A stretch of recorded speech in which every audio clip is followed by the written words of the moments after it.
Hello, everyone, and welcome back to another episode on the Project Slumber podcast.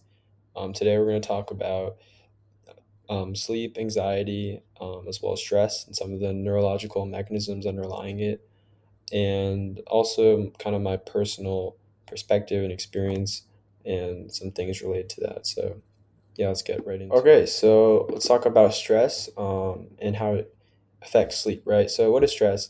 Stress is basically, at its root, it's just a response to an external pressure. So, it could be, for example, being late to the school, or being scared for your next test, or it could be a bear running at you, right? So, it's a response to pressure, and short-term stress is usually helpful, right? Especially, in my opinion, stress at a manageable degree is quite beneficial to many tasks. For example, it keeps you alert, keeps you focused.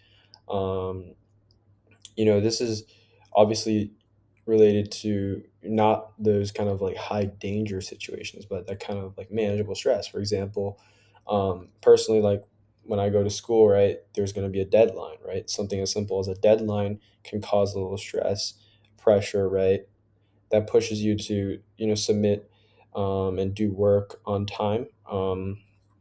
It could be also for focus during a certain assignment, during a certain could be during an activity like on the ice rink. So I play hockey, right?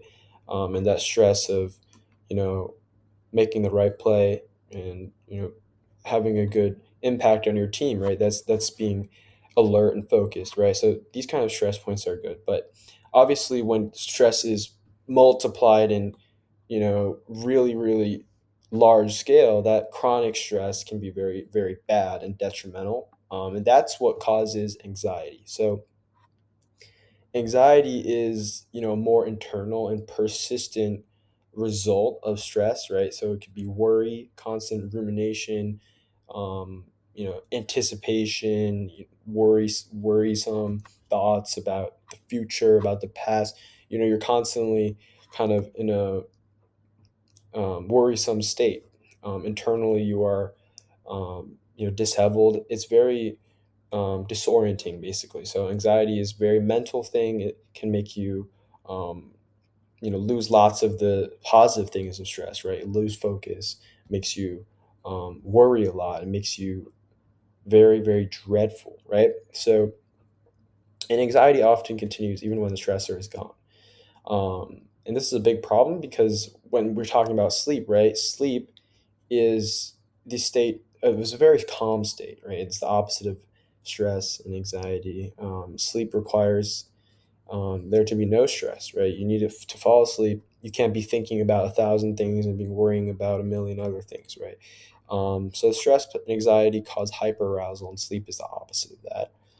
So thinking about some, you know, neurological mechanisms, right? Um, when you have stress, right, when you have high anxiety, this impacts various structures in the brain. For example, the amygdala, which is the fear center, becomes overactive with stress, and this becomes very damaging to your sleep, right? It causes sleep deprivation, causes higher emotional reactions. So that's why when you wake up, you feel very groggy because the amygdala has been aroused, um, and you might have some emotional reactions. So that's one thing, right? The other thing is very, you know, dysregulated prefrontal cortex firing, right? So that means it's less active. And what that means is with poor sleep, there's weaker regulation of emotions, weaker and worse decision making, because the prefrontal cortex, right, is basically the decision making center. Is very important for executive function. And so you're going to be drowsy, you're going to be obviously you're going to be physically inhibited, right? um, and that's very very detrimental. And the other thing is higher cortisol, right? So stress triggers cortisol release, normally low at night, but anxiety keeps it elevated, and this is hard to fall asleep.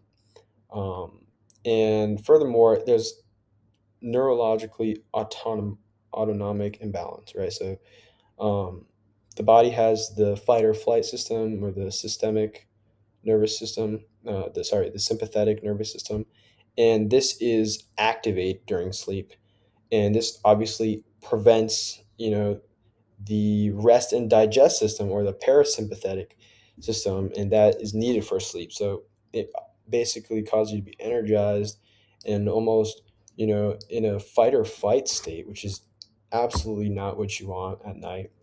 And finally, I think a very important thing to understand is the neurotransmitters, right? So GABA is a very common calming neurotransmitter, and this is decreased while exciting neurotransmitters such as norepinephrine, which causes alertness, is increased. With also serotonin balance, this is just a recipe for your constant disaster, constant anxiety, as I said before, and possibly insomnia, which is constant restlessness and inability to fall asleep at night.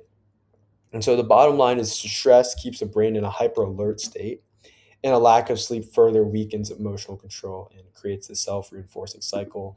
And that's why stress is and anxiety really are bad for you sleep and hijack your body and your physical and mental well-being. So those are the points, and I hope that was helpful and informative. Okay, so thank you for listening. I hope that was informative. I just want to end off on some tips, personally, how I experienced this and how I, responded to this, right? So I think I had a very stressful high school experience currently as well.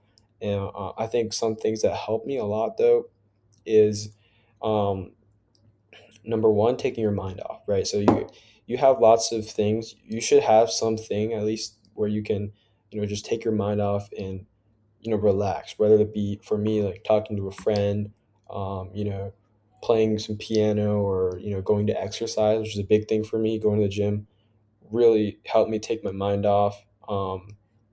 Just the feeling, right, of being somewhere else, being able to forget, I think it's very relieving in a way.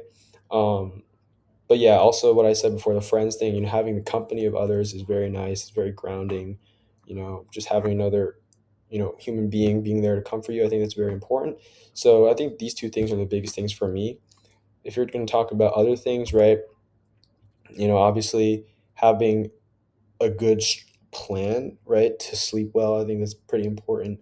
For example, establishing a regular sleep schedule, writing down how much hours you got one day and trying to match that, right? I think the effort and mindset that is involved with, this improving idea is very important. And so those are just, some final things that I would add. Obviously, the podcast is regarding the neuroscience about it, but this is just my personal tip, and I hope that was helpful. Um, but yeah, other than that, I hope you guys have a great day. Check out the social media, which is listed right here. But other than that, thank you for your time, and see you on the next episode.